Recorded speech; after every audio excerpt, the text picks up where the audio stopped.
The streets are littered with roadkill of companies that strayed from the original business plan. Dan Lynch is an award-winning home developer. Developing over $100 million of luxury real estate through his private firm, Lynch Custom Homes. He has transformed his career as a managerial employee, overseeing 900 production homes a year, to being one of the most sought-after builders in one of Michigan's most exclusive markets. At the beginning, the business plan, the first one, was it was important to diversify. It was a strategy of ours to like have one out in Brighton, have one in Birmingham, have one in Grosse Pointe, because then you kind of... And then what advice would you have for like someone that's younger that might be getting in the industry? We were working crazy hours, 80 hours a week, coming in on Saturdays, Sundays, just trying to like make it by.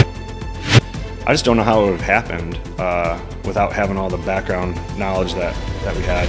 Any last minute advice for people that are interested in, the construction, residential building, luxury building business? No background in it or anything, and start small and lose small. What is one piece of advice you wish you'd received early in your career? My first investor, a family member of mine, said,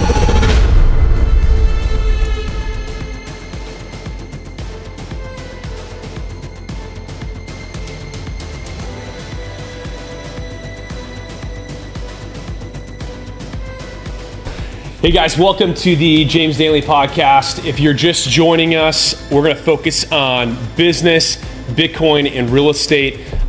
Today we've got an awesome guest with us, Dan Lynch. He owns Lynch Custom Homes. Amazing background story if you've got any interest in building luxury custom homes. This guy's built over $100 million worth of residential real estate since founding his company in 2008. Prior to that, he was managing almost 900 home builds a year during the construction boom before 2008. And he's got a lot of interesting interests.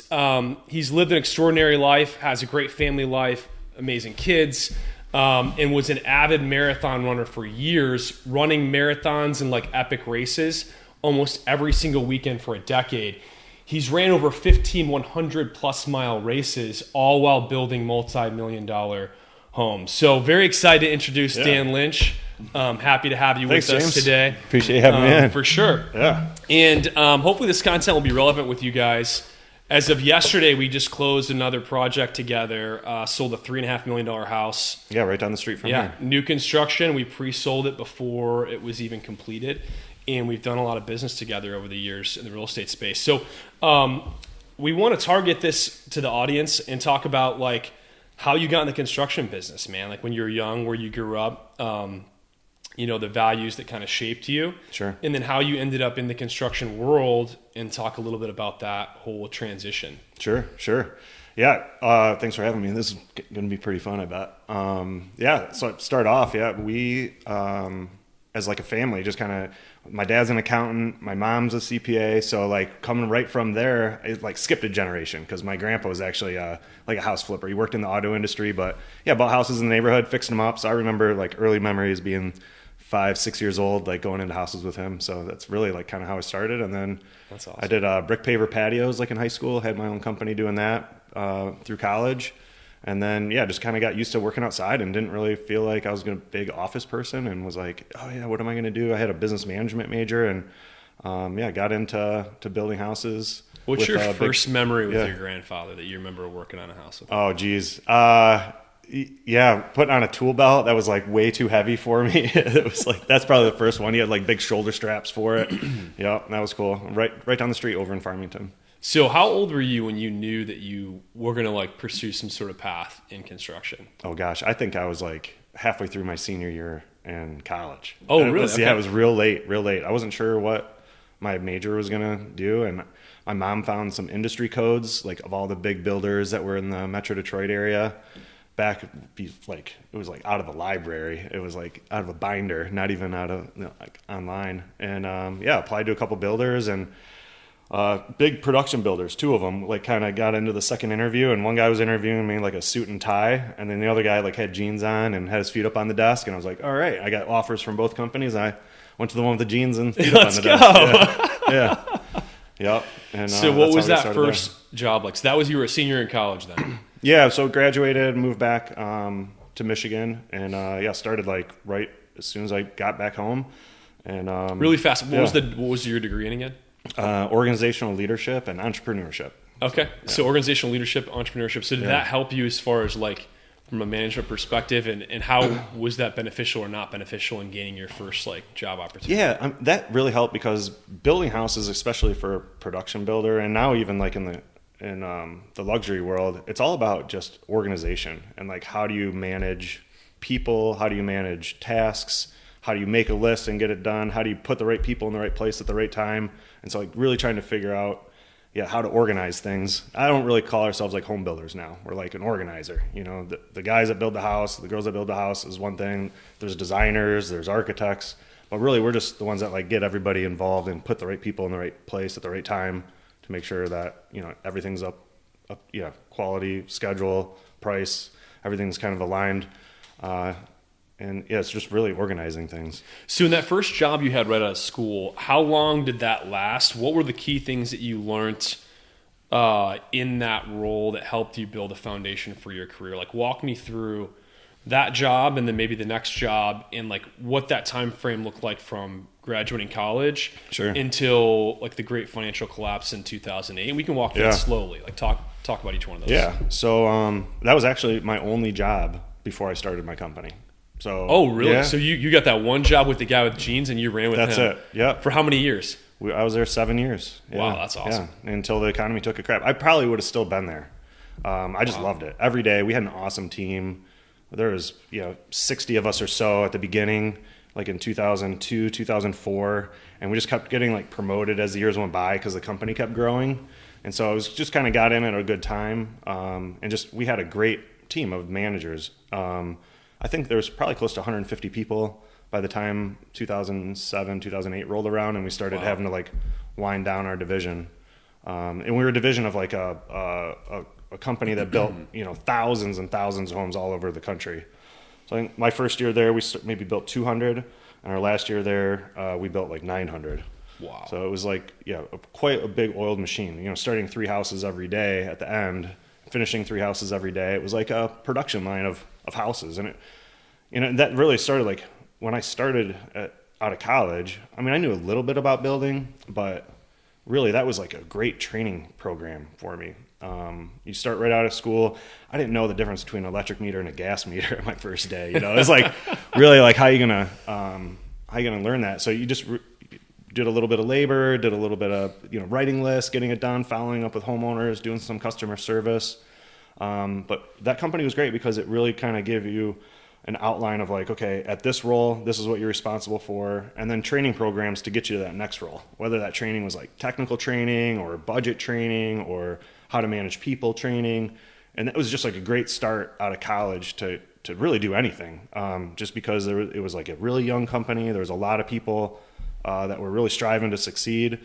And they really took care of everybody there. Even in the downturn when we started laying people off, they did a nice job like helping help people find jobs or giving them severance packages to help them like bridge the gap to their next step. But yeah, that was the start of my career. So I know a lot of the younger generation today, it seems like they want instant gratification, but in the business world, the real world, like you have to build a track record and credibility. You got to build skill sets. So like in that first 7-year run, 7's number of completion, it seems like things go in phases. Yeah. What were your key like lessons learned if you had to bullet point them? And then what advice would you have for like someone that's younger that might be getting in the industry that might not have the patience that we had in our generation? Yeah. I don't know if patience was necessarily a thing, but definitely like this, overnight success. I mean, there's so many stories about it now, but I just don't know how it would have happened without having all the background knowledge that we had. I mean, we were working crazy hours, 80 hours a week, coming in on Saturdays, Sundays, just trying to like make it by. And we always had this thing, like everybody always said, like if I could just get through this week or if I could just get through this month, and no matter what, it just kept getting busier and busier and busier, and we just figured out a way to take on more and more and more. But as far as like success, I guess you really have to find something that you like, and I don't know if you really can determine that without knowing what you know. Like when you're 25 or 30 or 35. You know, if you get lucky enough where you find something that you're passionate about when you're younger, yeah, I'm sure it's a pretty easy path to success. But yeah, I don't know if I would have been able to get to where I'm at now without that like first training program of that first 7 years of my career with that company. So building 900 homes a year, those are probably more entry-level production type homes. What were the lessons and key takeaways you had from that role, managing stuff at scale, overseeing that many projects that were beneficial, that enabled you to carry over into the luxury construction business? Because I know a lot of younger guys would love to go into building luxury homes, but you got to build the right foundation first before you can succeed in that space. Yeah, like one of my first days on the job, there was another guy there. He was a couple years older than me, and he's in a house that wasn't drywalled. It was just framed. And he's looking around at stuff, and he's making a list. And I asked him what he's looking at, and he just said, everything. And I didn't know what that meant. But, I mean, there's just so much that goes into building a house and getting the quality to where it needs to be. That was a big thing. Right in the first couple of years was all the technical training. They sent us away to out of state for training. We had, meetings every week where we'd come in for like a tech training at somebody's site. We'd walk around by a professional carpenter, a professional roofer, and they would really tell us like, okay, this is why it's put together correctly, or this is why it's not put together correctly. And and when you build that many houses at a time, even if it's just like 100 a year or 200 a year, it's just, if you make a mistake in one, you make it 200 times over. And so that really kind of hit home for me. When it came to like just being proactive, is you didn't want to have something happen in one house and then have it happen 200 times over. So that was a big one. And then managing people and organizing. When you have, all these houses going on, like in one neighborhood, I'm managing 50 homes being built in one neighborhood all at once. And so it's like, you can't have 50 houses in rough carpentry, because then you're going to have 50 houses in rough plumbing, and there's just not enough people to do that. So you have to learn about even flow and like how you set up a schedule, and then you manage that schedule. And if somebody misses a day, like how are you going to make that day up so that you can get it ready for the next guy? So I think scheduling, managing people, and then like that quality control, those are my three things from there for sure. Those are three critically important things in the construction business. And every day we still talk about it today, like in what we're doing. Those are the three things, like getting the right people, managing them good, whether that's our employees or our trades or our real estate agents or whatever they are, just getting the right people in place and managing them well, and then keeping our quality up, and that schedule is key. So what Dan's talking about is pretty critical. And for those of you that don't know, we always joke about it. When Dan and I met, I was also building, renovating, flipping homes. And as soon as we met, I walked a few of his houses, and I was like, dude, your quality is far better than mine. Your structure and systems are better. I was doing a pretty good job on the design and the marketing and sales, but the quality construction, the amount of detail that goes into it. That was a great meeting that we met up at the city. I remember that. We did. Yeah. And I was like, we can have some fun, have some synergy here. You're a better builder than I am. And it was good, sell and design stuff well. So yeah, definitely. So for 7 years you did that. You built your core foundation and skills. Talk to me a little bit about like that transition and, not only for you, but your family, because I think that everyone goes through adversity at some point and they develop character in the process before they achieve truly high levels of success. And so I know in 2008, everyone went under those in the construction building business, and they had a little bit of a difficult time. A lot of people were panicked. How do you put food on the table? How do you provide for your family? So now that we've talked a little bit about, your prepping years and your foundational years, talk to me about that transition and like leading up to 2008, how that all affected your life, your personal life, what you were going through at the time, Sure. and then how you guys move forward from it. Sure. Yeah. A lot of unknowns back then, that's for sure.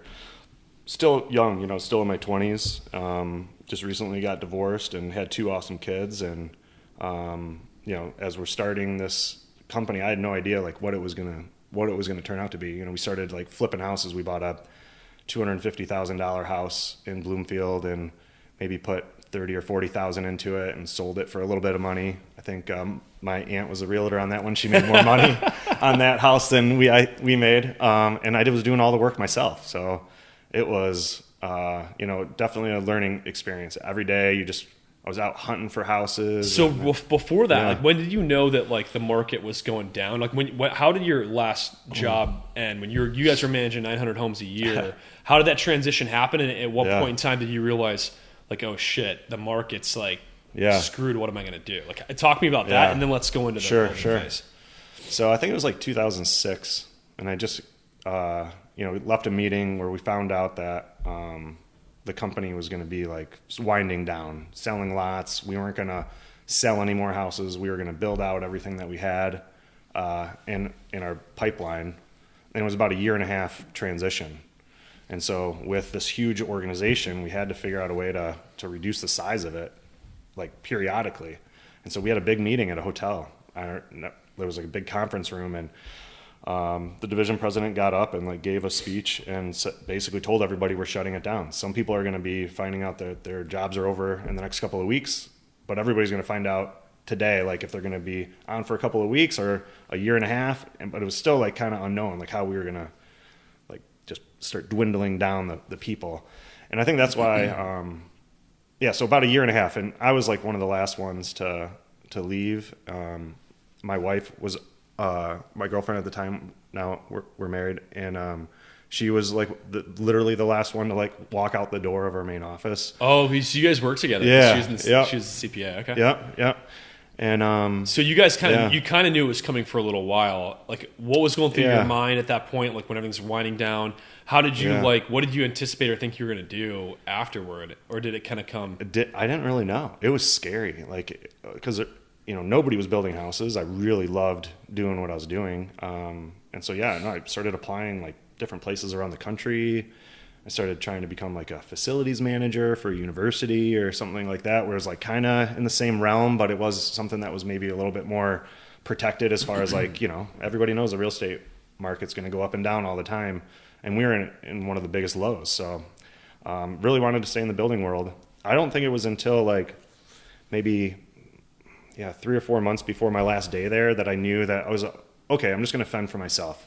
I started an LLC, and I convinced somebody that I was finding raw goods, and I was adding more raw goods to it, and it turned out I was flipping Michigan real estate in 2008, but like I didn't really want it to sound like that because nobody was really investing in that kind of thing, and found some friends and family money to allow us to make our little first investment. It was just a little first one, and I didn't have anybody. We were paying people like so little to come like help paint or do whatever. But we did all the work myself on the first couple, and then started acquiring a couple more properties where I was a little too busy to do the work. Were those foreclosures that you were buying, or was it like foreclosures or pre-foreclosures? They were back then, but we buy them right from the bank usually, and amazing thinking back now that we're buying these houses for $80,000, and now they're worth $400,000 if the same thing came for sale. But it's a great era. So at the beginning it was like maybe 3 or 4 flips, like where we did renovations to it. Sure. And then we started focusing more on new construction.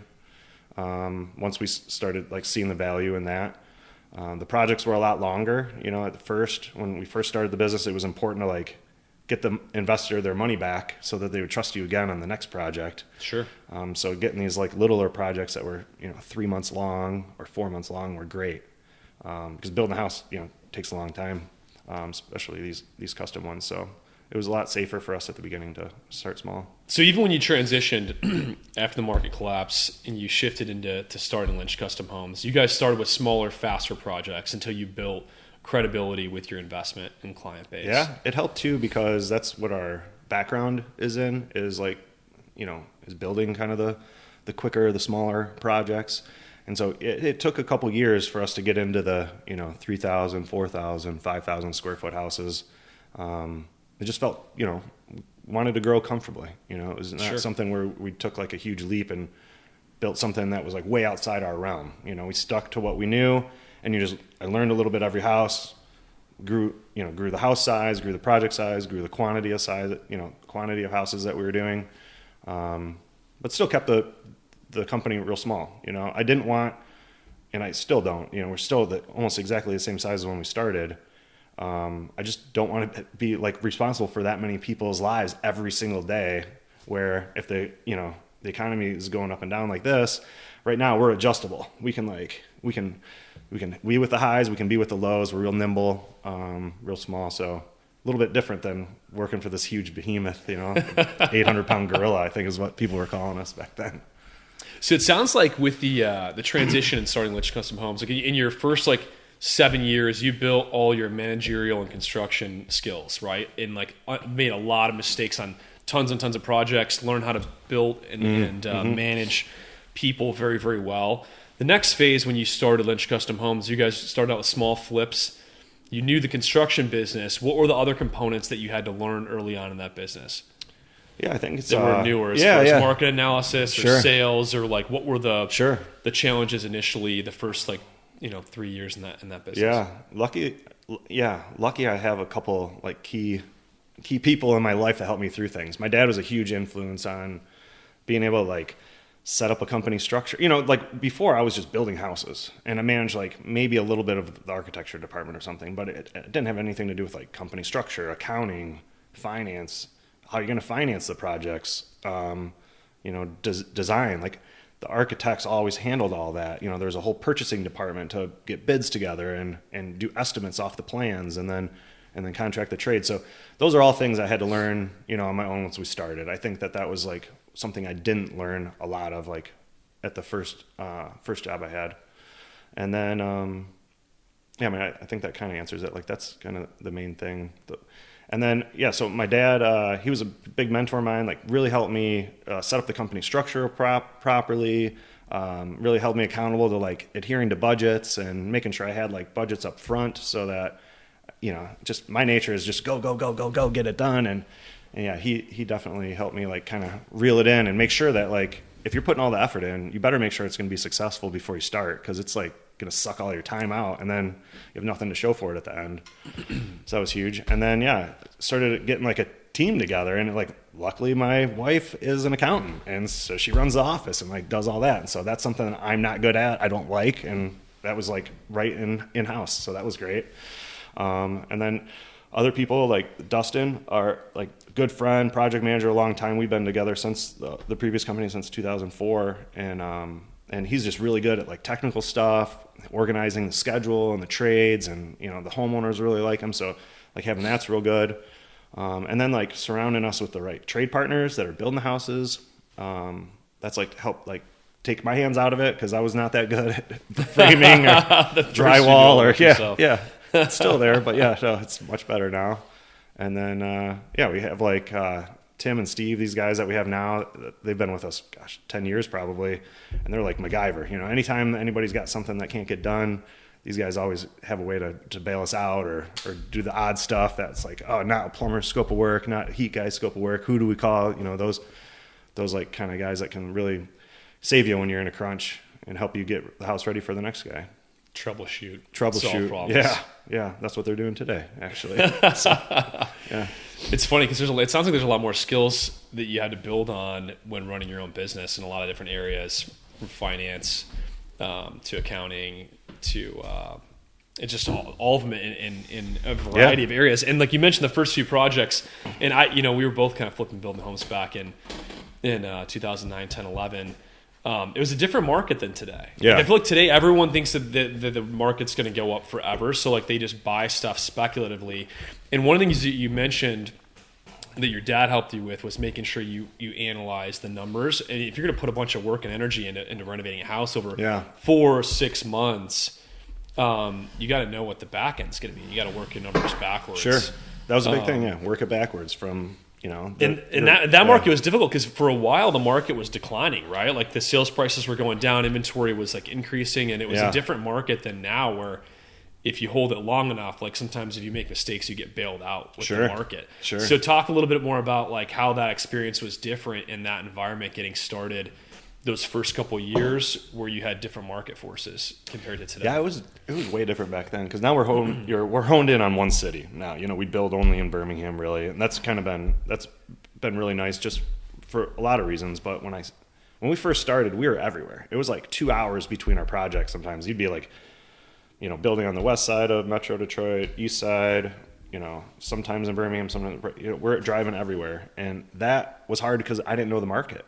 I didn't dive into just one market. So you're kind of guessing even more so like what that end value is going to go. Because you brought up a good point. Like you got to work backwards from what that the house is going to sell at or what you're going to be able to rent it at, and then work backwards from that number, because you can't change that. You can change everything else. You can change what you buy it for. You hear like, oh, you make your money on the buy. Like so you can not buy something that's too expensive. Like that's a good way to reduce that cost. So you have control of that, but you don't have control of that end number. You have control of all the costs that go into the house. How fancy you're going to design it. How many things are you going to replace? Are you going to actually update the master bedroom, or is every bathroom or every bedroom going to have a bathroom? So there's a lot of things you can control, but you can't control the end one. So that's like a big one. And so if you don't know the market real well and you're bouncing around all the time, that was the biggest guessing game. I think I spent so much time researching, one specific lot that would become available. And then I have to, do comp study of an area I didn't really know. Maybe I've been there before, but I don't know it, And doing market studies now just in one area that we've been doing it becomes a little bit easier, but it's still, that's the shot in the dark that you don't know. You want to try to find that number all the time. Make the business really easy if you knew what it was going to sell at, for sure. So it sounds like you guys evolved then. You started out flipping houses kind of all over the place. You have to analyze the market data in each individual location, which is very time consuming. How long did you do that before you guys really started honing in the business and then getting focused on one market and then building like the hyper focused niche and the reputation and all that stuff that you guys have now? What did that process look like? At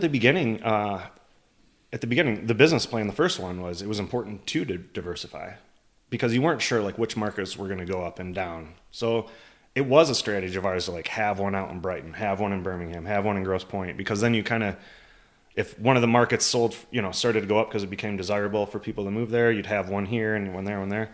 And then, honing in on one area, I think that did come with like having reputation, figuring out what we really liked about it. You'd build a different product here than you would here. Well, we really like building this product, and that goes in these 3 communities. So we just kind of started narrowing it down to those 3 communities, because we really liked that. We felt like that was going to be our niche. And then, after probably 6 or 7 years in business, then we really started honing in on like, okay, we're really good at this. Like at the time, it was like $900 to $2 million houses. Like, let's try not to build any houses below 900, because there's plenty of people to do that. And then that $2 million price point, there's plenty of people above that. Let's fill this like niche right here and get really good at it. Figure out what everybody wants, expects, and needs in that price point, and then give them that exactly. And then that helped us hone into the area a little bit more. Since then, now the prices have all gone up. We've learned a little bit more, so the house has got a little fancier. But it's pretty much where we've been at, is in that like, now it's like $1.5 million to $4 million range. But really just, be good at one thing is what we're trying to do now. Like, be the best at this price point. And that's the way we're going to, maximize our lives, maximize our, probably our returns. But mostly like make sure we have a happy life, and we like going to work every day. And when you get rid of some of the unknowns and you start getting really good at something, it's like, okay, cool. This is enjoyable. I like that. I feel like that's how the industry is going in general, not just in construction, but also in the sales community. I feel like the future of the business is going to be highly skilled niches and people that like really own their community or market, because that's how you provide a lot of value in this business, is really by understanding who each of the individual client or buyer profiles are for every neighborhood or community. And even within Birmingham, which is where we primarily work, you got a ton of different like niche neighborhoods and different buyer profiles based on that. And each of them desire different small tweaks as far as floor plan or finish level, based on that profile type. But I think that's really how you become an expert in this industry, regardless of whether you're in construction or sales or another niche in the real estate business. Probably in any business, really. Like if you do a lot of things, you're going to be an expert at none of them. To be really good, you got to be an expert. And experts like through repetition and doing it over and over again. So you might not have like a repetitious job, but you can still become professional at it by doing it over and over and over again.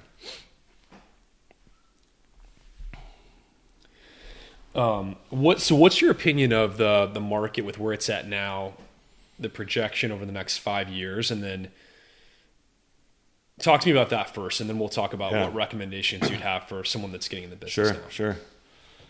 Yeah, you know, I think that this industry, again, maybe it's because I'm in it, but it always seems like everybody talks about how volatile it is, you know, and we've been on this like kind of up streak since we started, really, in 2008. And so this is like the longest streak of good real estate market that there's been.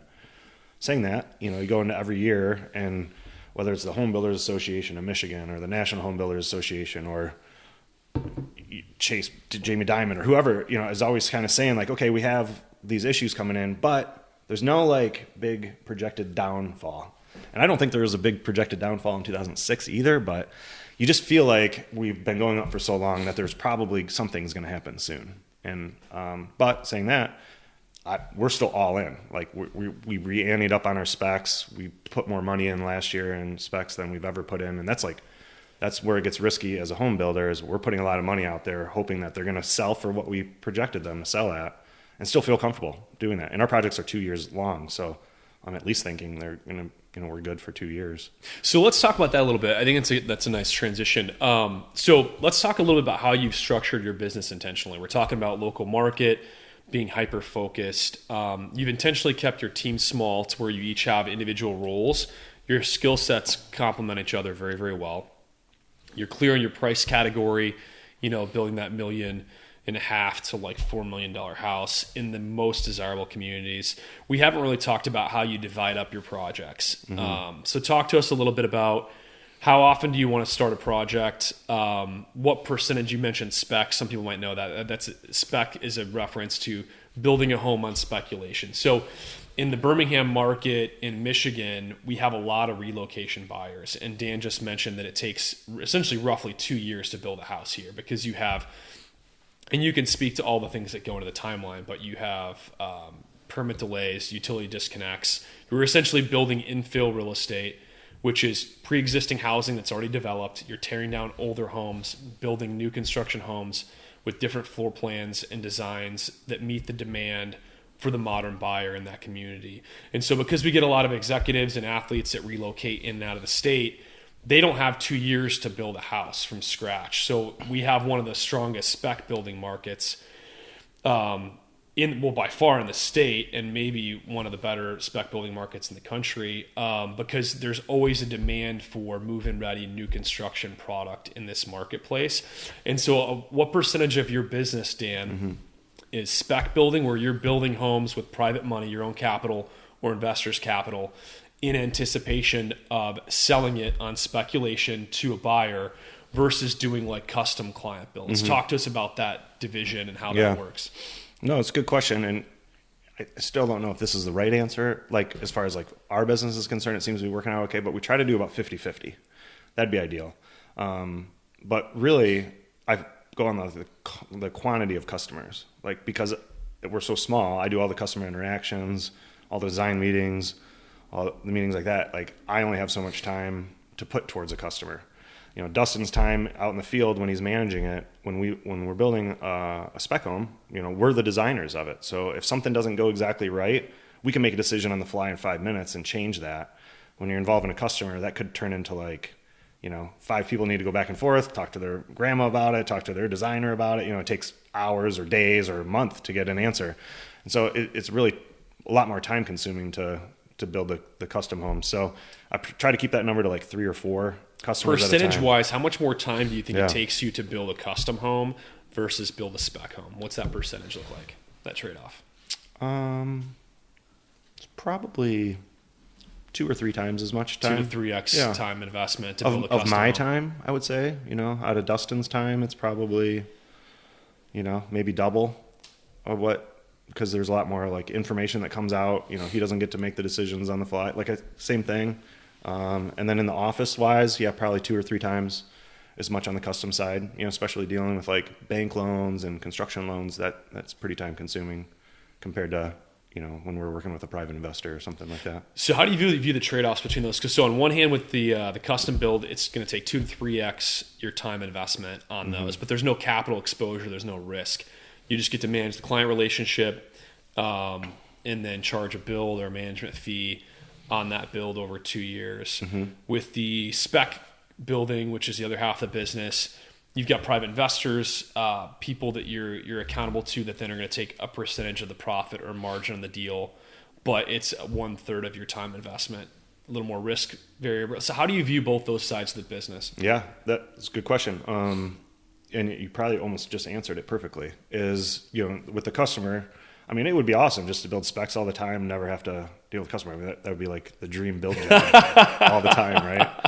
But you have to make sure that the business is sustainable. And knowing that there's ups and downs with the real estate market, having customers there just takes all the risk out of it. Plus, it also helps you build a better reputation around that town if you do a good job, I would assume. So having customers out there, like where you can say, I've created a relationship with this person for 2 years, and they, love their house, they tell their neighbors, we get better reputation for that. So there's that part of it too. But yeah, I think the majority of it's, well, one, you can't just raise, $20 million.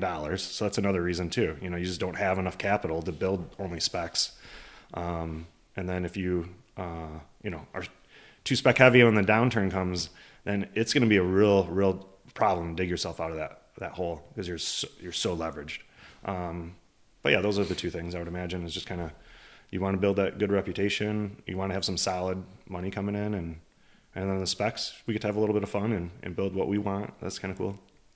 So it sounds like the way you've divided the business, it's a balance between, the upside and the ROI in your time, and then also having some security and reputation in the client build so that as the market changes come, you guys will be able to survive or navigate those regardless of what happens. Yeah. It also keeps us like up to speed on like what people want, like if you're talking to a family with 2.5 kids and a dog, or you're designing a house for what you think a family and 2.5 kids and a dog are going to need, like you learn a lot by like hearing new trends that are out there with the customers and, whatever they want in their house, like what the new things are that they see.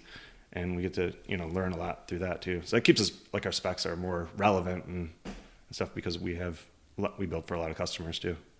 So the your construction experience, your management has enabled you guys to be very effective at all the custom client builds and your value systems, I think, which we'll get into in a little bit, because I think that your value systems have helped you build an excellent reputation in the community. People respect you.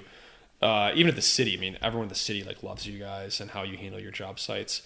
On the spec side of the business, talk a little bit about, because a lot of people want to get into that space, right? They want to just buy a house, build it, renovate it, sell it for a ton of money, especially when they look at the luxury communities. Like we've both seen a lot of guys, right? They come from like the lower end of the business, like, oh, look how much money houses are selling for in Birmingham.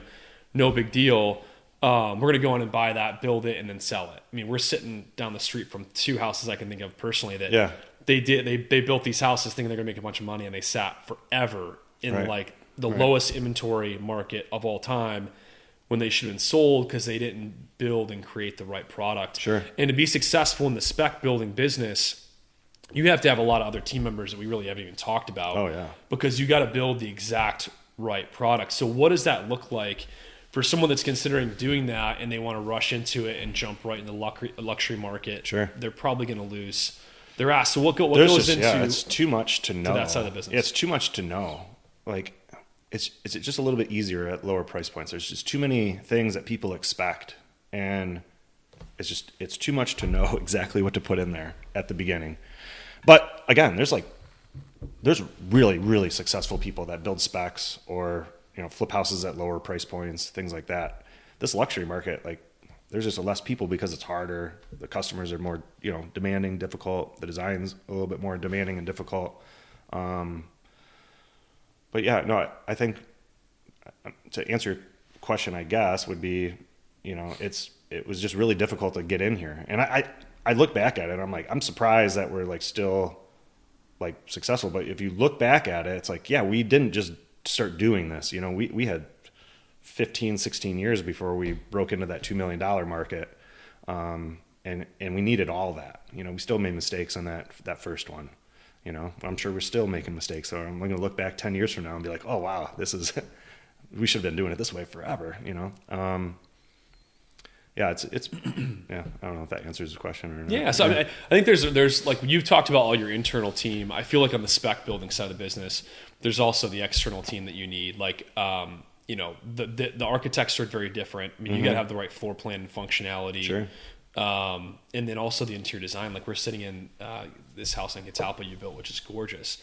All the cabinetry is custom, like locally fabricated. Yeah. Looks like built-in pieces of furniture. You have one of the best interior designers in the state help design the house. And then one of the best architects too. I mean, San Martino. So you got the architect, the designer, and the custom cabinetry fabricators, which are all key. Now, these are exterior pieces to the business. These guys are outside. They're not only working for you. Sure. But if you're going to build in the luxury spec market, you have to have all these guys in place. And if you don't, you're going to be one of the guys that goes in, risks a ton of capital, and then builds a house that no one wants because it doesn't have the right components. Right. And it sits forever, and then you end up losing $200,000 Sure. instead of making money. Yeah. And we've seen a lot of guys do that and come and go in this market over the years. Definitely. And the other thing too is like being humble about it and knowing that like I'm just an organizer, and as much as I think I know about what kind of house should go here, you have to rely on all these other people that are professionals at what they do. Because like same thing goes for the architect as it goes for the plumber. Like when you show up to a job and the plumber has a suggestion, you better listen to him. This guy plumbs a house, all day, every day. And so I'm sure he doesn't want to come back for any warranty.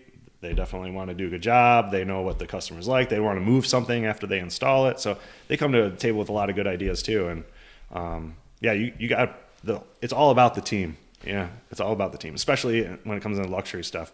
And that is one thing that was kind of hard.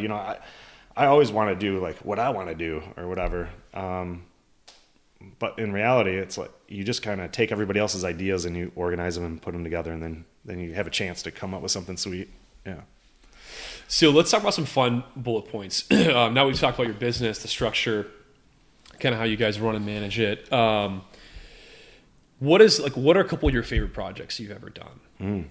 Let's talk about like a couple on the spec side and why those were really cool or unique, and then maybe a couple like custom client builds that were like wild, people that had mermaid money or whatever. Sure. Oh, the mermaid money. That's a great story. I think I don't know, just one comes to mind is we were building a spec and over just down the street from here in Gulfview, and the buyer came to us like during construction, and we were already drywalled, so we were like maybe 3/4 of the way through construction, and he asked me, he's like, hey, do you think I could get a sports court in the backyard? And I was like, sure. And so that night I went home, I contacted the landscape architect, we drew out this sweet outdoor basketball court, had like bleachers on one side, lights, hoops, like custom colored, landscaping around it, fence on one side. It was sweet. And I showed him, he's like, oh, I'm sorry. I thought that I was clear. I wanted it inside basketball court. And I was like, oh, okay, sounds good.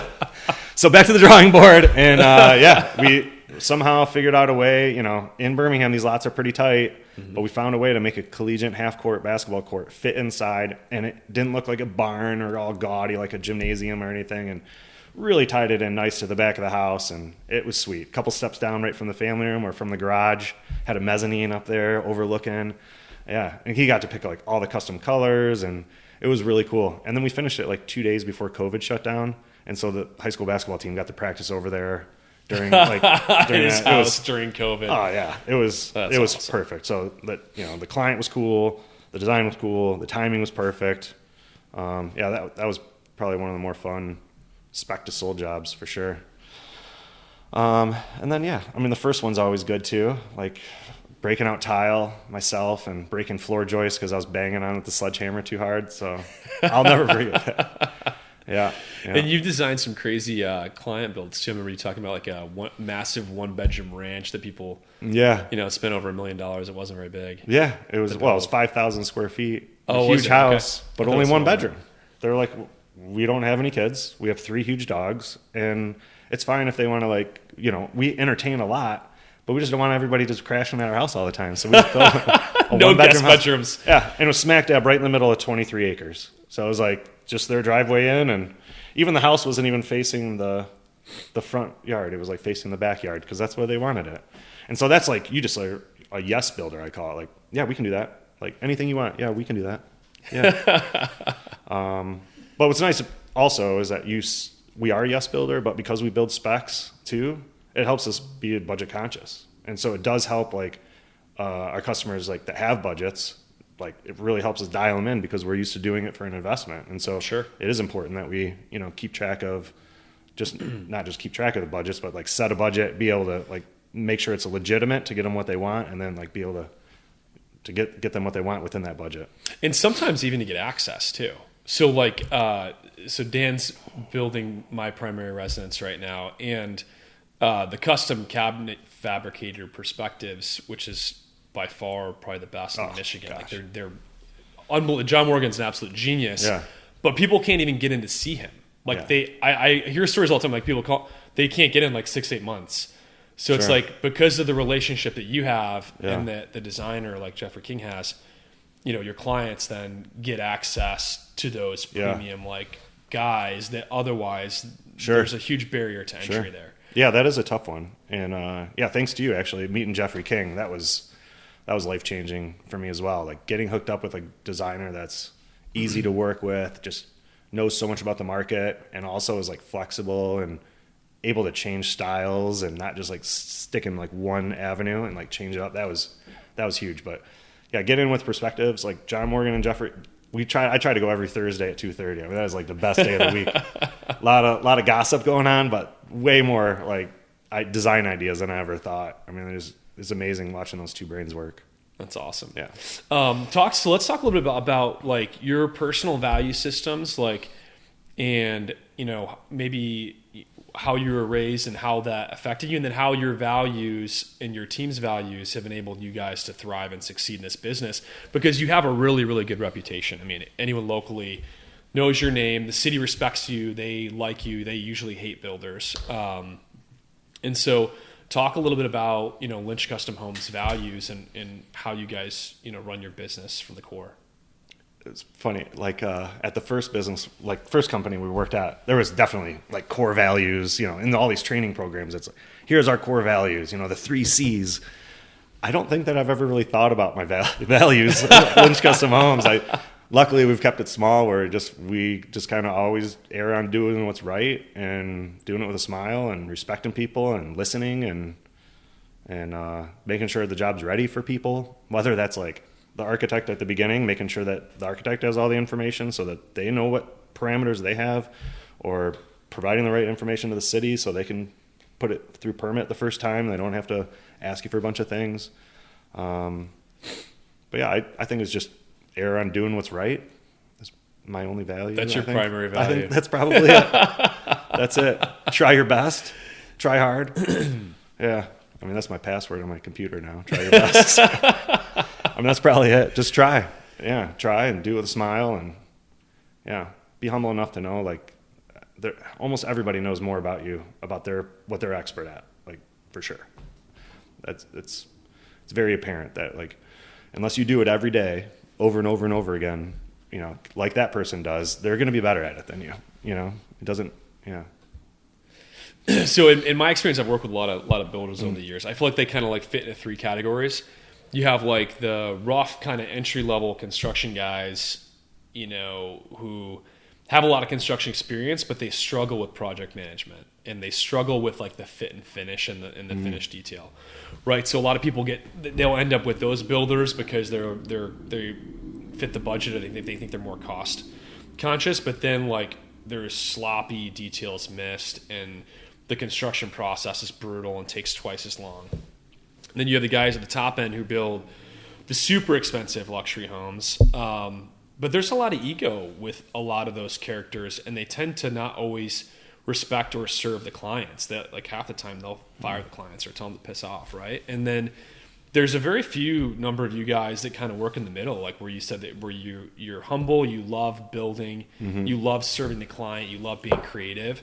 And it sets you guys apart because now you can also do the construction management, manage all the schedules and budgets and finance and details, pass on a lot of that cost-effective approach to your clients, and then you guys serve them, and you love the business and love troubleshooting problems on the job sites, and it's reflected, I think, in how you guys have built the brand and your reputation. So for people that are getting started, like those are all necessary components in this industry. you got to be able to manage all the schedules and know the numbers. You got to be able to put together the right team, have the right humility to serve the clients, have that strong attention to detail, and then, be willing to study and have the people that can help you learn the market. All those things kind of tie together. But yeah, I think that you guys have like a lot of integrity. Like you always do try to do the right thing, which if you just that one core component or principle, it filters into everything else in your business and how you guys approach it. One thing with that is like even good people sometimes, like good-hearted people that always try to do what's right, kind of screw that up because of volume. There's so many people that want our services because we can do it. Like we know the people. I know how to finish your basement. I know how to do that. But like have to say no all the time, and just stay to our core and don't get over busy. Like don't overpromise, because if I overpromise and we can't uphold to it because we're too busy, we're gonna start missing stuff. And we go through fluctuations of that. And it's good because there's kind of like a little reminder, like, hey, that's about as busy as we can get. Let's not do that again. Sure. Let's get there, because we want to make sure that, like when we have a meeting with our customer every 2 weeks, that we can be there every 2 weeks. It's not something that always has to get rescheduled or canceled, or I'm not always 20 minutes late to somewhere or something like that because I'm over-promised things. I just kind of try to do as much as we can and stay within like our happy lifestyle schedule type thing. And, that really helps. I mean, that was a big change from the old company when I was working 40 hours a week was hilarious. Like it'd be like 60 to 80 hours a week all the time. And I mean, it helped like grow me as like when I was younger, but you could tell like I just wasn't fulfilling like as good as I could have been because I was just like overwhelmed with like just too much stuff, And so now really trying to like hone that in and really being good at like not just time management, but just like not overpromising, or overcommitting your resources. You only have so much. I think that's a testimony too to the opportunity in this industry, because there's such a shortage of like competent guys in the construction business and in the real estate business in general. I mean, there's a huge demand for it. A lot of people have not gone into building trades. They've all gone to college the past, 2 decades. Now we have a massive shortage in the industry, and a lot of the guys that are doing it are a lot older than we are, and they're all phasing out. So there's a huge gap to be filled, and there's a lot of opportunity in this industry for people that are willing to have good character and do it right. Sure. Even if, people go to college and then come out and get into the trades, it is like we need everybody. And those trades are going to grow, and they need accountants, and they need not just workers. They need all this stuff. Like it is an amazing industry. And I get so many calls, and it's so hard because we refer people that are like our competitors or acquaintances, and then the stories come back like what you said, just like complete nightmare. And so it's even hard to refer people now. It's kind of sad. Like I have good people that I want to refer them to, but they're all really busy too. And it's like, if I refer somebody, it's like, they want to do it and help us out and help the customer out, but they're probably too busy to take it on. Yeah. So, it's definitely an industry where I would, looking back at it, I pretty much take the same path or pretty close to it. Looking back, so for someone that's considering it in the industry, are there things that you would do differently in how you've journeyed this last like decade or so building Lynch Custom Homes? Anything you would change along the way, or any additional insights that you give to somebody starting out? There's always little things to look back at, but they're all just little things. I think we grew it the right way. I'm proud of it. 16 years in business that's pretty sweet. I don't know many other businesses that, I don't know, to only have 2 jobs in my career at this point it's pretty awesome. It's pretty awesome. Cool. Yeah. So let's talk about some fun stuff. Like and I think this ties back into like your character and values, right? So for years, you did all these highly competitive like marathon runs, and you were going every weekend for like a decade. Sure. And you've essentially done every major like competitive run globally that you could do. It seems, and then retire. Yeah, that's not in a desert. Or something like that. Yeah. When you do through the mountains in the freezing cold snow. I love those. And we're talking about like running 100 and what was the longest race you did? Like under 120. Yeah. 120 miles. Yeah.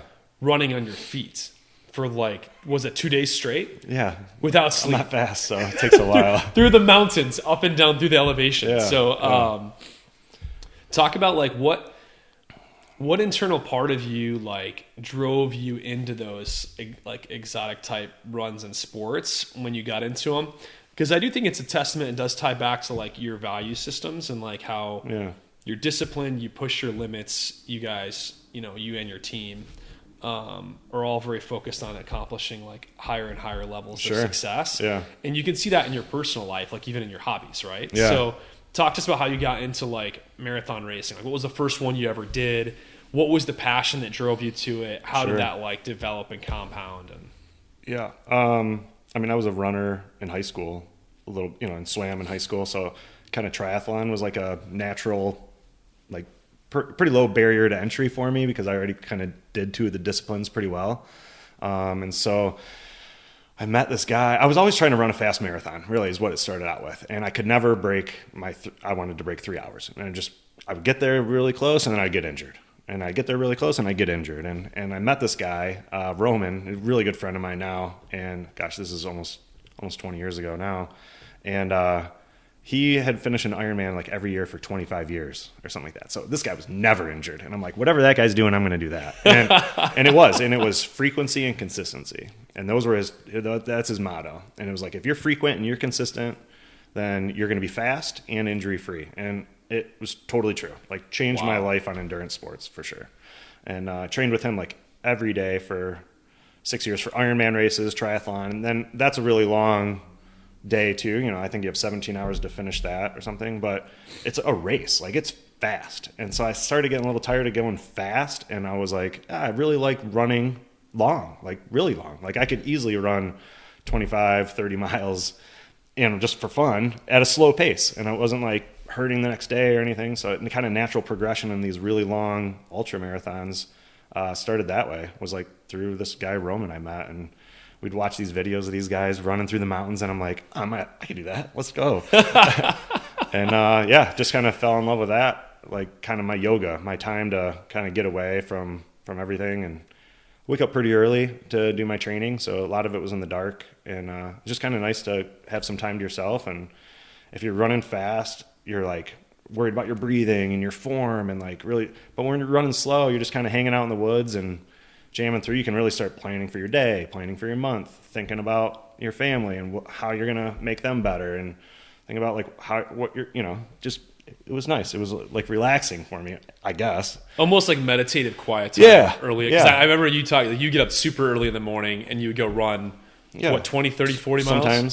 Sometimes, yeah. And you did that. So the frequency and consistency were key. So every morning you were every up morning doing just something. Go run. Yep. Yeah, like every 3 morning. hours. Yep. Yeah. Maybe not run for 3 hours, but do something for a couple hours every morning. Yeah. I don't do that so much anymore. I kind of transfer that into pretty passionate about work these last 2 years. It's been pretty fun. Yeah. So So what was the craziest race that you ran? The first 100-miler that I ran, definitely the craziest. It was the only time they ever put this race on. It was like in northern Canada by the mouth of the St. Lawrence River, right way at the end of like the International Appalachian Trail. And everybody up there speaks French. So all the directions and anything they gave you, which is probably not enough directions anyways, was in French. I don't speak French or anything. So my wife and I went up there, and Angel drove the route, and I ran through the woods up and down these crazy mountains. Like we had to wait at a certain point because the caribou migration wasn't completed yet. So they had to wait for the caribou to like cross the trail. That was by far, it was so hard. I was in such good shape, and it was still my slowest 100-miler. It was like 43 hours or something like that. 43 hours straight. Yeah. 100 miles. Yeah. I had to wait on caribou in the mountains. Yeah. Yeah. I was hallucinating like crazy for like the last 10 hours. It was crazy. Yeah. Yeah. That was a wild one. Yeah. That's awesome. And you've ran races with some like pretty predominant, Goggins and all those guys that are into the race. It seems like it's a pretty small community, right? Yeah. Yeah. The big race is like this UTMB. It's out in Europe, and it took almost 6 years for me to qualify to get into it. So I had to run, 10, 100-mile races and accumulate points just to get into the lottery. Just to get to qualify to go run for the race. Lottery. Then you had to get in the lottery, and then I got into the race. Then COVID hit, so then the race got delayed a year. But there's still 2,300 starters at that race. So it's a pretty big group of people that. So run is that the race that's one of the most coveted to do that you have to qualify to go to? Yeah. What's it called again? UTMB. The UTMB. Yeah, Ultra Trail du Mont Blanc. So Mont Blanc is the highest mountain in Europe, Okay. And this circumnavigates it. So you start in Chamonix, France, and you run from France into Italy, into Switzerland, and then back into France, all around Europe's tallest mountain. So you run through sick. 3 countries on foot. Yeah, it's pretty sick. And yeah, how many awesome. miles was that one? That was like 110, yeah. 110 miles. 170K, they call it. So it's like 100, yeah. Through 3 countries. Yeah. And then the elevation changes if you're running through the mountains had to have been It was nuts. 33,000 feet of climbing up. So, yeah, it's a lot. Yeah. Wow. And then what were the weather elements like throughout that race? We always joke, like, when you do these mountain races, because you're out there so long, you get all the weather. It's hot, it's cold, it's hail, it's sunny, it's everything. You get it all, yeah. If you're in the mountains long enough, you're going to get it. That's wild. Sure. And there was how many people that did that race? I think like 2,300. 2,300, but everyone has to qualify. You get to build up points over years and then actually apply and then win the lottery to then go do the race. Yeah, that's it. That's wild, man. Yeah, I think like over 50% of people finished that year. I did it. It's usually about right. That's awesome. Yeah, thanks. It was fun. Only 50% of people that do it finish it? Typically, yeah. Wow, that's incredible. Yeah. But yeah, I was probably like near the cutoff. I'm not fast. I can go for a long time. Endurance. Yeah, that's right. Endurance is important in this industry right. too, right? You got to be able to deal with challenges and Yeah. mistakes And that's what ultra running is. Like when you're out there, like nobody wants to run 100 miles. It sucks. It's so hard. Your feet are all broken. Your body's falling apart. You're tired. Your stomach's turning on you. You got to figure out ways to eat and drink and like stay up on nutrition. You're still racing, so you're still like trying to move along. and then also not hallucinate and fall off a cliff. Yeah, right, that kind of stuff. But I think like overcoming those challenges that's the real turn on for that kind of thing. Because you can always like quit. You can just be like, yeah, I'm done. This is last step. But you can always take one more step. You can always take one more. What's like your internal chatter when you're running by yourself for hours? Like, Yeah. Are you ever at any point like, all right, this is enough of this. I'm gonna go home and eat a cheeseburger. Sure. There's never a time where I want to go home and eat a cheeseburger. But, yeah, like when the internal chatter. I don't know. I mean, just to repeat the question because it wasn't on mic, is what goes through your head when you're running those 100-mile races? And at some point in time, do you ever just want to like go home and eat a cheeseburger? Like, how do you overcome that like hours and hours in your own mind of just like dealing with pain, agony, and everything? I mean, there's definitely times like because you're out there for like say 2 days, and my fastest 100-miler, I ate only gel packets. So for 24 hours straight, I ate 42 gels. Every half hour, I would eat a gel packet. So yes, on that race, I definitely was like, I could use some hot food. Yep. But no, I don't really have like this internal thing that's like kind of consistent, or like, do I think about something to get me through, or no, I just kind of, think about the task at hand, and if I'm struggling, figure out a way to problem solve and get yourself out of it. I have like major feet problems, so it's like this tape that I put on my feet, like it works really good now, but it took me years to figure out how to fix my little foot problem I had, and I got it done now, and that's not an issue anymore. So yeah, the problem solving thing is awesome. That's amazing, man. What a cool hobby. Yeah. So let's talk about, we'll talk about a case study, and then we'll go into talking about the future of the business and projects. So why don't you talk to us about a case study on one of your favorite spec builds you did that was unique, and like how from land acquisition to why you bought it. Sure. Well, the cool one from last year was that one on Cherry Court that you helped us find. That was pretty 588 sweet. Cherry Court. 588 Cherry.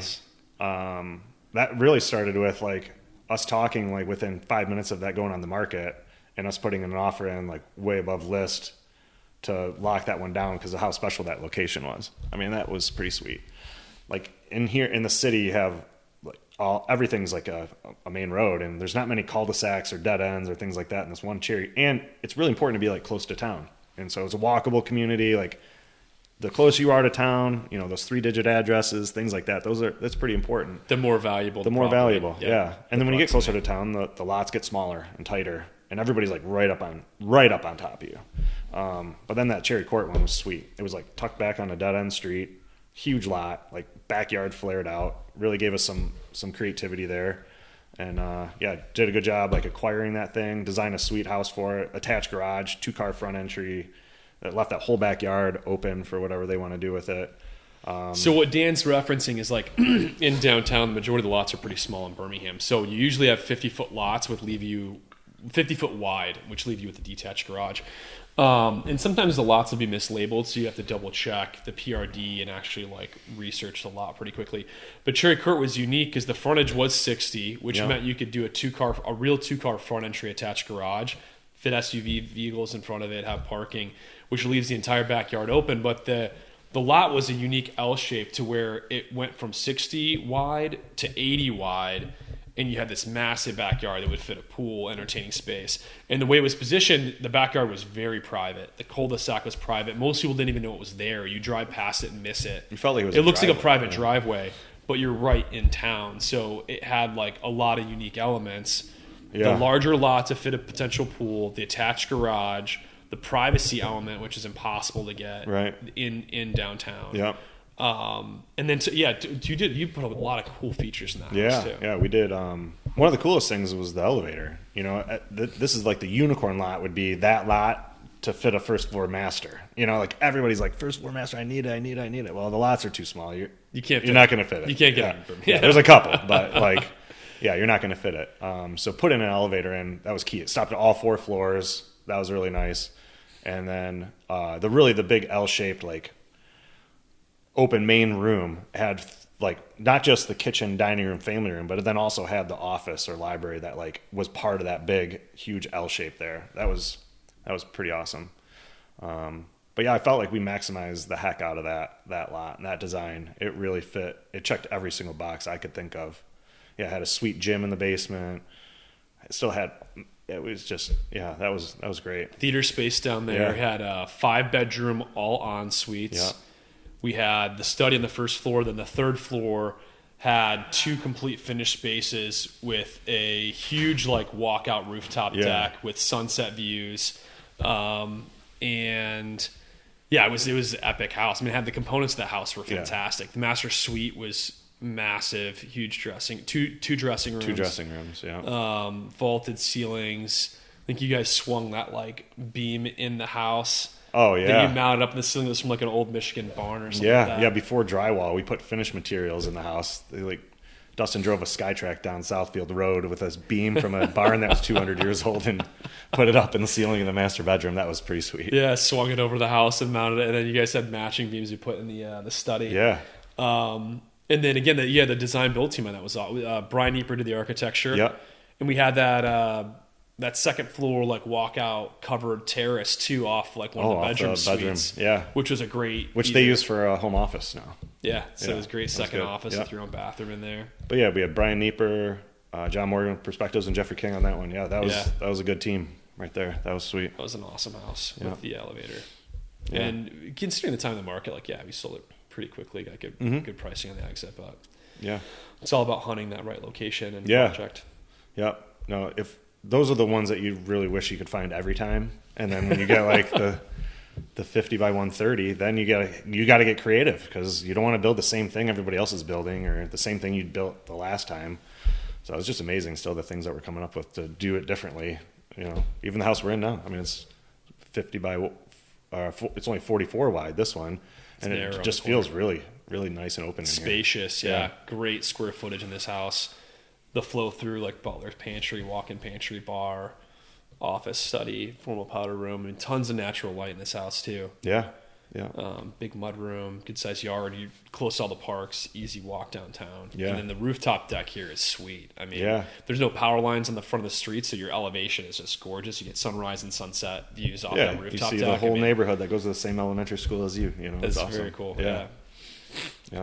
So let's talk about the future, man, of like Lynch Custom Homes, your target objectives. I know you guys are working on like an amazing project up in Traverse City, Michigan that I'm sure you're really pumped to talk about. It's pretty awesome. I mean, as far as like Lynch Custom Homes is extremely niche in the market that you build and the luxury product you guys produce. You're taking those skill sets now to like build more of a long-term asset for cash flow for you, family, retirement. And it's also filling a void or a niche in the market that's really cool. And I know we got a lot of content we can snip and edit in with some of the visuals and the architectural rendering. Sure. So talk to us a little bit about the Traverse City project. Yeah, so it was probably a couple years ago. We were staying in an Airbnb, and just like all of them, had crappy knives, crappy beds, and had an amazing like view out this way, and just had this little window out to the big view. And I'm like, man, this is so wrong. Like everything about this design is wrong. All the finishes are wrong. I was like, we could do so much better. And then I don't know, that kind of stemmed into, we really like going up north. And so let's go up north. And then I couldn't find a nice place to stay up north in Michigan. And they're all just like, my aunt's old cabin with my family's hand-me-down furniture in there. And there's not really anything like state-of-the-art. And if you look at other places in the country that have like a national park and the lake shores and the wineries like we have up there, there's a lot of options for really high-end luxury stays. And so I kind of felt like that was a niche that we could fill with our skill set. And then spent a lot of time driving around the Leelanau Peninsula and trying to find the perfect property, whether it was going to be an old orchard or like maybe buy maybe part of the old mental hospital that was up there and like kind of renovate that into something cool. But we found this really nice 30-acre parcel. It's like halfway between Sleeping Bear Sand Dunes and Traverse City. It's a really rolling property, maybe 150-foot elevation change from the highs to lows. And what's unique about it is it's got like a spine that goes through for this road, and then there's all these little like peninsulas of ridges that create these perfect little building envelopes for these little secluded driveways to go back, and we can plop we're doing a modern Norwegian theme for all these, and it's like 5 really, really private, secluded, I guess, cabins, but floor to ceiling windows, all the high-end stuff you would expect in the houses we build here, but just like amped up in a really confined space that is just designed for a short-term stay. It's not walk-in closets. It's not big dining rooms and libraries and things like that. It's just set up for 4 to 10 people to show up and have like an amazing 3 to 7 day stay. Really luxurious. We're going to have hiking trails on the property. We're supplying snowshoes. There's a helipad in the back, so you can get delivered there or get picked up for helicopter tours around the area. Just really making this like super unique high-end stay and having a ton of fun with it. So, I mean, I hope it works. It's kind of one of those things like... You've done a lot of due diligence in other markets. You know very well it's going to work. And I do too, from the demand data, for sure. I think it will. 100% it will. Yeah. All the back-end market data is there, that there's a demand for that product. It just doesn't exist in this location yet, and it's been successful in other similar locations. Sure. So each of these properties is set up in... So what's the total size of the acreage you guys bought? 120 acres? It's like 35 acres. So it's only 35? Yeah. 35 acres each. No, 35 acres total. Oh, yeah. I thought it was more than that. Okay. Yeah, 35 acres. I mean, it's a big parcel. It's half the size of Birmingham. That's true. Actually, it's amazing. Yeah, but the key is like you can't see a driveway or a road or another cabin from anywhere else on the property. And then, that was really key to like, obviously everybody stays on the lakes when they go up there, and that's always awesome. But everybody's got a neighbor right next to you, and so you do feel like you're on the hustle and bustle. There's a lot of roads that drive right around the lakes too, so there's always car noise. You can't hear anything. This is like super peaceful, silent, serene, and you got the fireplaces, the hot tubs. It's like you're in nature. Everyone's got a 16-foot screened-in balconies and not really nice grill areas, and just all the things that like I would want at the thing. So we base it around the kind of our extended family size, and like Dustin's got the same size family as us, and they'd be like great places for a family to come or like a group to kind of have the whole place. We'll see. No, it's exciting, man. The other thing is like the seasonal demand for this type of property is all year, because whether you want to get away in the fall, the leaves are changing. Yeah. And the vineyards, you pick the location based on access to a few different things. Like it's super close to all the Traverse City wineries. It's close to the ski lodges. Yeah. So it's literally a property that's going to be desired all year round in Michigan. Yeah. Winter getaways with the snowmobiling trails. Like it's just a really cool, unique. I mean, and the other thing you did is you planned it out well, and you actually selected different architects to design each of the 5 like luxurious. That was properties. key because I mean, each of the 3 designs are awesome, but because they're done by different architects who had like the same design parameters and the same inspiration pictures and the same like all the things we provided them was the same, but that property that each of them got to go up there and pick and like hand select, like they got to go up there and be like, okay, this is the one. Site number 2 inspires me. And they didn't pick the same one, which is perfect too, you know?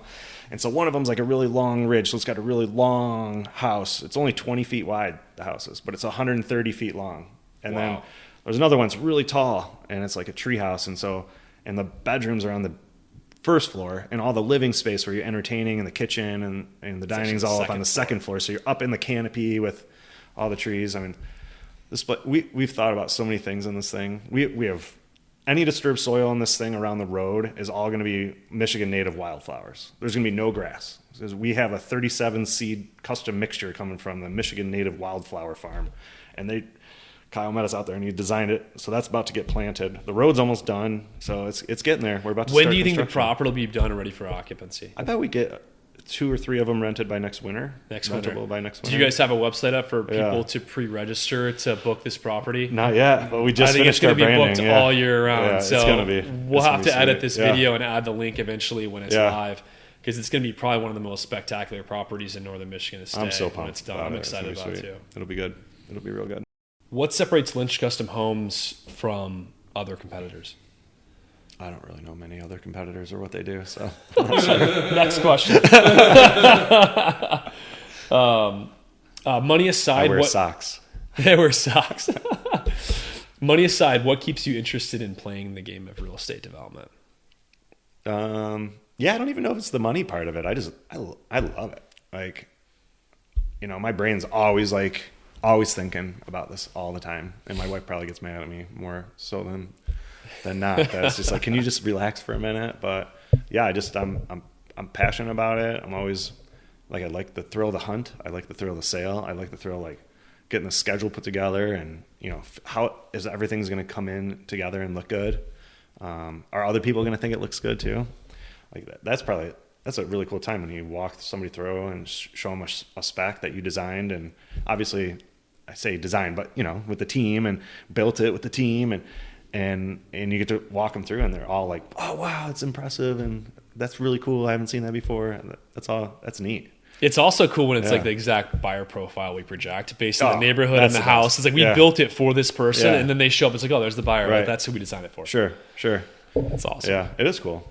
And you know, and when you drive through and you see a house that you built 15 years ago, and you know, it's like, I got a really good friend of mine. He does like LED lights, and it's like, I'm sure he feels proud that the light that he designed is in that car that just drove by him at, you know, outside 7-Eleven, but it's like just a component of it. This is like a whole thing. It's going to be here, hopefully, well after I die. You know, and it's like we did that. We put that in. It's sweet. You can drive by and show your kids, you built that house, built that. Yeah, and they're all right. different. They're all unique. It's not like it's just a production. Right. Yeah. But every one of them's like, it's a unique piece of artwork. Yeah. It's awesome. Yeah. But even in the production world, it's still fun to drive back through the neighborhoods that I built as a kid, and it's awesome. And the landscaping's bigger, but they're all still there, and they look good. What are the key things that people should look for when they're selecting a builder to work with? I think it's about like how well you get along with the builder. I mean, it's a long process, and you're with that person a lot. And It's a marriage. It's a marriage To your for a marriage. long time. Yeah. And you have to trust them. You know, you have to know that it's the biggest investment in your life, but it's also got to feel like the biggest project of their life too, like of the builder. And you really got to trust your builder, because there's so many ways to take kickbacks or inflate pricing, or, you know, so it's a really hard thing to do if you don't trust that builder, you know. Yeah. And I'd find one that works on a fixed fee. You know, I think that's key. If you know how much you're going to pay your builder up front, and as long as your scope doesn't change a lot and you're not like adding a pool or anything, what does it matter if you spent like an extra $20 on a refrigerator, or you had like some extra dirt that got hauled out? Like, why should the builder get paid more because the basement produced extra dirt than what they budgeted? Sure. The builder's fee should just be to manage the project, just to organize it. And then basically, a refrigerator is a refrigerator. I mean, some are a little harder because there's a panel on it or there's a stainless steel door, but ultimately that scope of work doesn't change too much as the selections get picked out. The design's the design, and it should be, you know, a set in stone. Even though pricing might not all be figured out for these products up front. It's impossible to price out a custom house like up front. It's I mean, if it's priced out up front, it's not custom. It's been done before, you know? And so a lot of times we don't even measure like for paint or that until all the trim's installed, because you don't know how many lineal feet of crown molding are going to be in there 6 months before the project starts. So a little bit a guessing game up front, but yeah, I'd say, trust in your builders. If people want to build their dream home, what are the first considerations they should make excluding budget? Location. I mean, if they know how much they're going to spend, I mean, it's all about location, because truly custom, especially if you're like in a walkable community that has these smaller lots, it's all about, finding your location first, because it's not only the size of the house that matters. It's like where the sun rises. Is that sun going to come into your TV room, or is it going to come into your breakfast nook? Wouldn't you want that sun rising in your breakfast nook if you had the opportunity to do that? It's like when you really want to build the dream home, like there's so many things to think about that are based upon the location. I mean, you could talk about house size. I want 5 bedrooms, all en suites. I need a first floor library. I need this big of a mudroom. But none of that gets designed into a floor plan until you have that spot. It's funny because I think that's one of the big differentiators with like the architects around here that are like amazing. They'll go to the build site, they'll walk it, they'll look at all the houses that are surrounding it, they'll look at the location of sunrise, sunset. And it's funny because a lot of times people will try to skimp out and save like 15 or 20 grand on the architect. I think it's one of the biggest mistakes you can make when you're building a house. Because like if you get the right guy, he's going to look at that build site and he's going to take all that into consideration. Window locations, what you're viewing out of that window, where the sun's coming in, where is it setting, and then also the functionality, the livability. And that goes so far in designing like the right house. Yeah. So that's the one area you really don't want to skimp on. That is one of the questions, though, I do get asked a lot. Like, who should you pick first, the builder or the architect? And you really got to do it together. Like, most architects are going to say, you got to pick the architect first. What does the builder matter? And the builder is going to be like, no, you got to pick a builder first. The architect, we'll pick the architect to your style. Both are right. But with a builder involved at the beginning, then you have a chance to stay within your budget. Mm-hmm. If that builder is involved with some of the design meetings, and they'll get a better understanding of like where your budget needs to be just from like all the input you gave to the architect. And then can also provide input on like, now we're creeping, we're cost creeping, things like that up front. I think it's best to have both those players in place before you start getting too far down the road. Agreed. What are the first key questions you ask a client in an initial like consultation? What are your kids' names? I mean, probably, yeah. What are your kids' names? How old are they? We talk about budget in the first meeting. Like, it's impossible to get around that. And, people always, probably earlier in my career, people were maybe a little bit more nervous talking about the budget. I think I make them maybe feel a little bit more comfortable, but it's really important to have that expectation set, at least a general idea. It's, these budgets might fluctuate a couple $100,000 pretty easily. And so to know if somebody's like, I want to be in the 1-2 range or the 2-2 range, that's way different.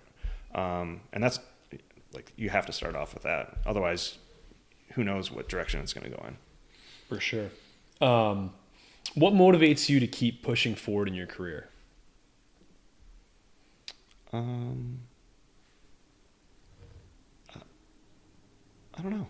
I'm motivated, that's for sure. I'm not sure if there's like a cause for it, I definitely don't have a problem like getting out of bed and understanding what my duty is that day. I mean, it is like I'm ready to go all the time. So whenever I'm thinking about candidates for this podcast, I always think about like guys that have lived, above average or extraordinary lives, right?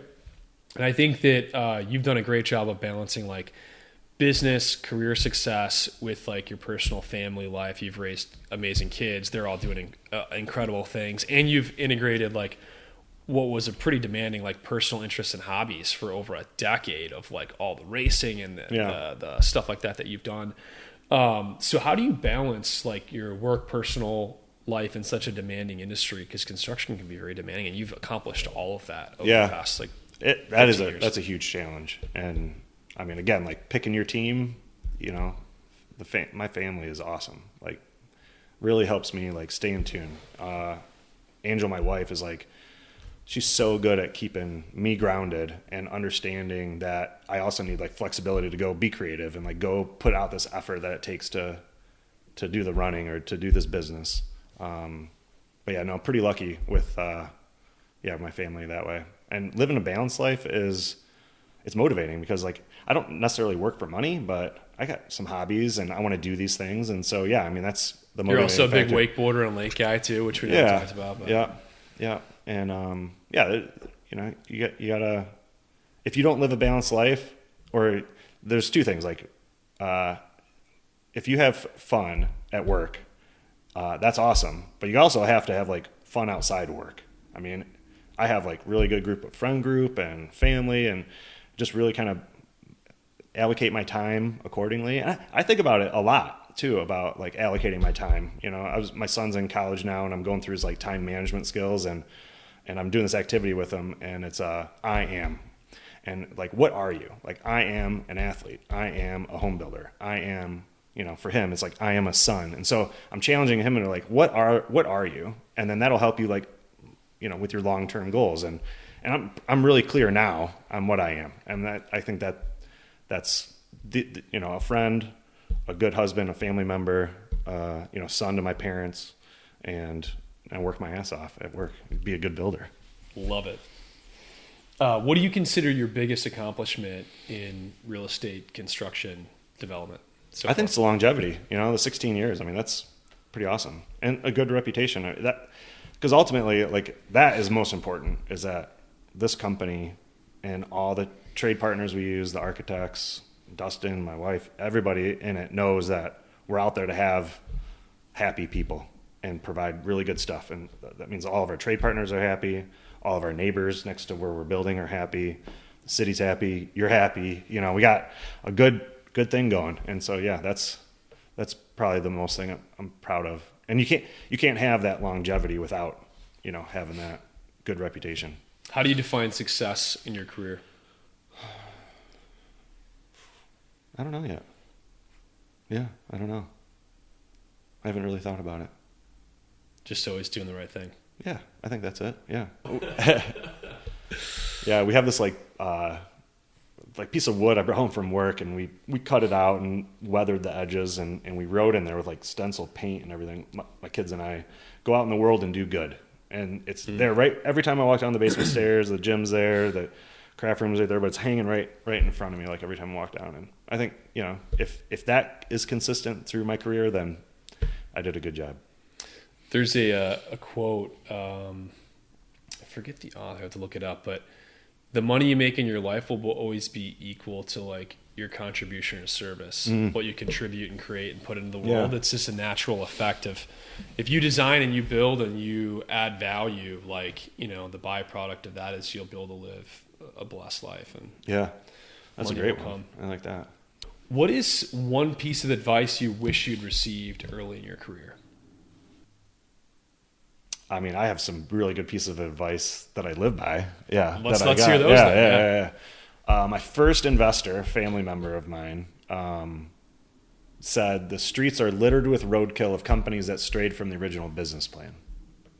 And I remember that. Like, a lot of times I tried to like maybe get into rentals or building something like a multifamily unit, or maybe I decided to do a couple of different ideas, and I stuck to my one thing, and I think that was key to my success for sure. By being just focusing on one thing and just building single family homes, that really became that's allowed us to become an expert at it. So that's my piece of advice. Love it. How do you deal with the stress and pressure of these larger scale developments and having the capital exposure and the investors and all that stuff? I don't know if I deal with it. I strive for it. I love it. Like, if it wasn't stressful, that would probably be, if it wasn't stressful for me, I think that would be demotivating. Yeah. I think that's what really helps me go. The challenge inspires. The challenge of it. Yeah. Yeah. Like, failure is not an option because it's going to be pretty big time. Yeah. Especially the client profile. Yeah. Right. Yeah. So that's motivating. I don't think I try to deal with the stress. I like it. Yeah. What qualities do you think are most important for success in, residential real estate construction or luxury construction? I kind of touched on it before. I think it's important to be humble and always do what's right, and just know that like there's always somebody smarter. There's always somebody faster. There's always somebody that can run longer. You got to lean on them for advice and being an expert in their field so that you can be best that you can be, right?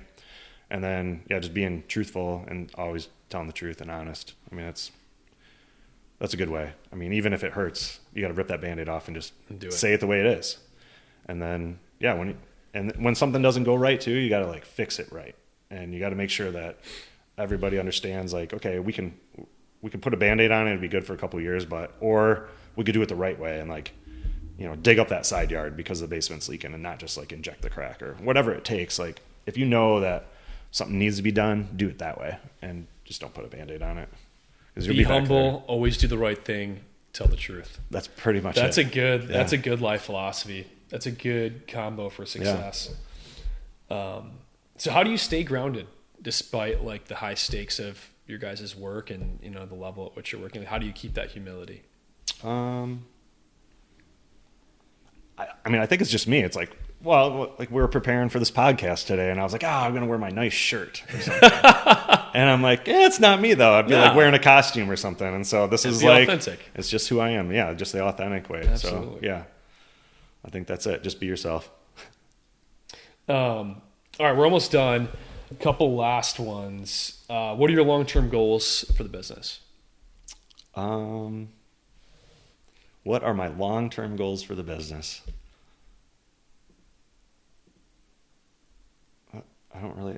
Stay the same. Just stay consistent. Ride the wave. Yeah. No, it's funny. Actually, I love that because it's like most people are addicted to like growth, but you've been very controlled about keeping your niche for the business, the team that you have, and staying at a consistent level and just running that for as long as you can. Yeah, I think it's similar to like your long distance running philosophy, and it's successful, it's profitable, and it's giving you the capital now to where you can build and do more creative projects like the Traverse City thing, which is going to build long-term wealth for you and the family. But with regards to your day-to-day business, you're just keeping it consistent. Keeping it consistent. Yeah. I love it. That's really important. I don't think growing this thing, I really like what I do. And so if we grew it, I feel like the next stage would just to be bringing in more people, and that'll just be more mistakes, and we won't be as like hands-on, and then I'll really get away from doing all the fun stuff. And then we tried it a little bit for like a couple months, and it was just like a lot more, not every day of my job is awesome, even pretty close, but not every day. I just know like if we got bigger, then all the cool stuff would go away for sure. And that takes the fun out of it. Yeah, gotta have fun. Dan, it's been awesome, man. Any last minute advice for people that are interested in, the construction, residential building, luxury building business? Yeah, advice for people trying to get into this, like for the first time with no background in it or anything, is start small and lose small, because it's a game of like wins and losses as you go, and they're not all going to be winners. And then you just got to plan for a lot of base hits, and then every once in a while you might get a home run. But if you're just not swinging for the fences all the time, you have the ability to like be good at it and take your time getting there. But, play the long game. Play the long game. Yeah. Start small, miss small, learn from the mistakes, build a track record. Yeah. Be humble. Always do the right thing. Always tell the truth. That's right. A great combination for success. Yeah. So hopefully, I think with that we'll wrap it up, man. Yeah. Hopefully you guys got some value out of this podcast and this interview. We're going to continue bringing you guys who have achieved great levels of success in personal, business, finance. Try to give you insight into how to build your own future and your own career. And as you can see with Dan Lynch and Lynch Custom Homes, the American dream is still alive. If you work hard enough and you're willing to be competent and put in the effort, you can achieve great levels of success and build amazing custom homes for people at the highest level in any state in the country, even Michigan. So with that, appreciate you guys taking the time to watch this. Hopefully you got a lot of value out of it. Feel free to like, subscribe, and then leave comments below. Let us know what other types of interviews and content you want to see. Primarily, we're looking to do real estate, business, Bitcoin stuff. So thanks for taking the time to watch, and we'll see you on the next one. Hey guys, we just wrapped up that epic interview with Dan Lynch from Lynch Custom Homes, and I wanted to run through really fast a handful of my top takeaways. I got a lot out of this interview. Hopefully you did as well. Number one, skill and competency always comes before great success. One of the things that Dan talked about at length is he spent 7 years in the production building business, which gave him a lot of skill sets. He developed and honed his skill sets for project management and construction knowledge that gave him the foundation to launch his company. I feel like in the modern era, everyone wants instant gratification, but in the realm of success, that's not usually how it works. You got to pay your dues first. That's the number one takeaway. Number two, fail fast. Both problems and solutions compound.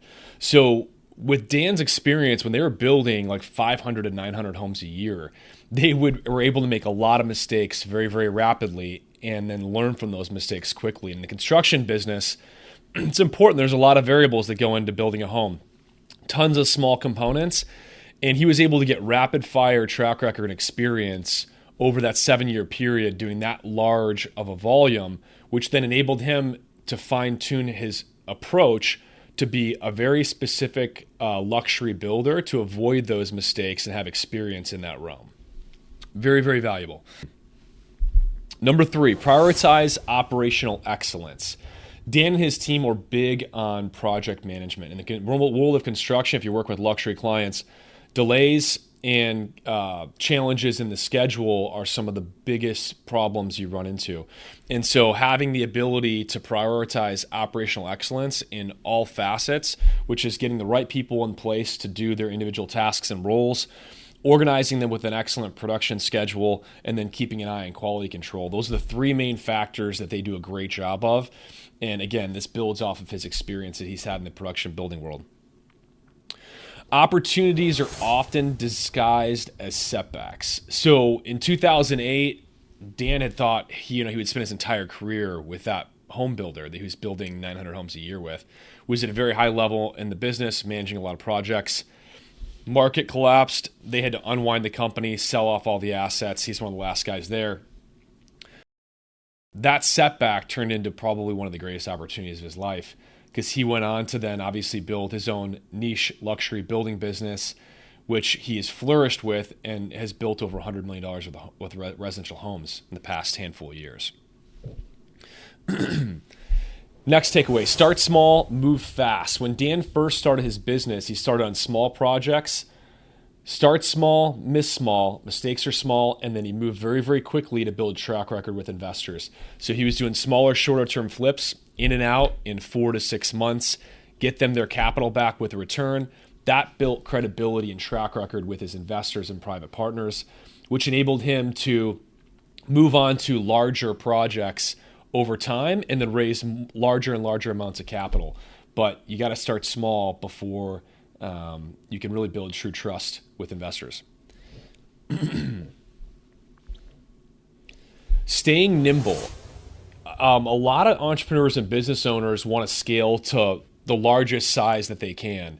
Dan's been very intentional. I think it's unique because he has a very specific approach to his business. They have a certain number of homes that they build a year. That percentage is split between custom home builds and spec builds. He's got his internal core team, which have equity and help manage the business. Everyone else are subcontractors. And he's not looking to scale or change the size of it. It's very specific. It's profitable. It enables him to pursue all of his own interests.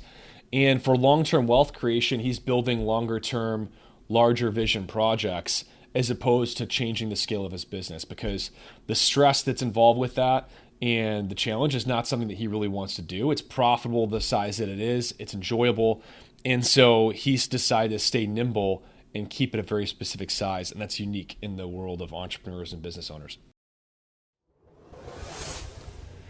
When you get started in business, it's key to have the right people around you that have different skill sets than you do. Dan was lucky enough to be able to fill those gaps with his support system. So he had people he trusted around him, his project manager, Dustin, Angel, his wife, who was a certified CPA, to diversify responsibilities, project management, and the finance end, which enabled him to focus on what he was best at.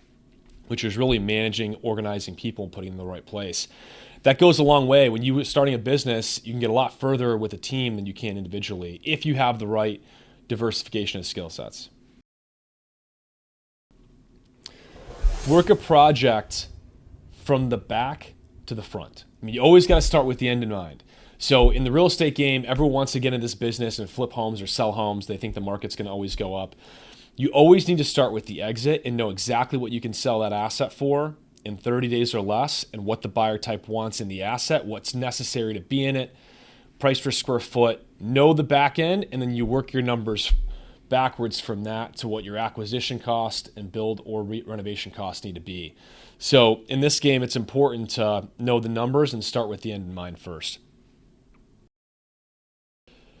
Diversify initially and then transition into a niche. So one of the things that Dan and I talked about is initially he started out flipping homes all over in different markets. And that consumed a lot of time because he had to gain knowledge on each of those markets. But in the process, they figured out what they liked doing as a team and as a business. And were able to shift from a diversification of different markets into one hyper-focused niche. In the future of the real estate business is changing rapidly. And the people that are succeeding at a very, very high level know their market better than anybody else, and they're extremely focused and they dominate a niche. And so he's done both of those things, and they're two key lessons that you can take away if you're starting a business from scratch. You might want to start out with a larger scattered approach, and then as you refine what you're great at, what your team's great at, what you love doing, you want to narrow that down into a niche and then hyper focus on that and then crush it. Spec versus client builds. I think a lot of builders that get into the space would believe it's the dream just to build homes on spec and sell them and not have to deal with clients. But I think that Dan talked pretty competently about the balance between the two and why he tries to keep his business at a 50-50 ratio. There's always ebbs and flows to every market. And when you have the skill sets and the ability to manage high-profile clients well, do a good job for them, not only do you get tons of referral business and then you can pick and choose who you work with, but it gives you a stability to navigate any sort of market conditions that come. Whereas in the spec building side, we've had financial collapses in the past. Real estate cycles usually always go through ebb and flows. This has been one of the longest bull runs we've seen. And so at some point in time, it's going to have a correction or come to an end, and he wants to make sure his business is set up to sustain and survive that. So it's a very good strategic approach. The final, and I thought most clear, concise, and simple point that Dan brought to the table was be honest, period. His entire business and his team have the similar values, although they've never had to engineer or design or write those value systems out for their business. It's just known, it's unspoken. They're very clear and they're honest and transparent with clients. They try to do the right thing all the time, and they always follow through. So you do that in any sort of business, you're going to be successful, especially if you can be transparent and sincere in the process. These are my top takeaways from the interview with Dan Lynch. What were your guys's? Please leave comments. Let us know below. Again, my name is James Danley. This is the Bulldogs Podcast, and we will look forward to seeing you guys in the next one.